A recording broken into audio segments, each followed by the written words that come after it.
నా పేరు వెంకట సుబ్బయ్య, నంద్యాల జిల్లా నుంచి వచ్చినాను. నాకు వచ్చినప్పుడు నాకు పెద్దగా బాగలేదు, ఇప్పుడు వచ్చినందుకు బాగుంది. నేను వ్యవసాయం చేసేవాడిని.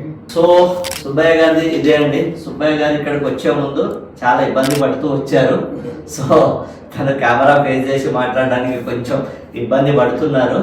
అయినా కూడా తను చెప్పదలుచుకుంది చెప్పారు. సో వచ్చినప్పటికంటే ఇప్పటికి ఎలా ఉందండి? మామూలుగా 7% బాగుంది. ఇప్పటికి తను వచ్చినప్పటి నుంచి అవుట్ ఆఫ్ 100లో it feel 70% much more better and so తనకు చాలా వరకు నేను చెప్తున్నాను కదా, is not an issue. So మనం దాన్ని ప్రాపర్ గా అసెస్ చేసి ప్రాపర్ ట్రీట్మెంట్ ఇవ్వగలిగితే 70 ఇయర్స్ అయినా 50 ఇయర్స్ అయినా 80 ఇయర్స్ అయినా ప్రతి పేషెంట్ కి అక్యురేట్ రిజల్ట్స్ వస్తాయండి.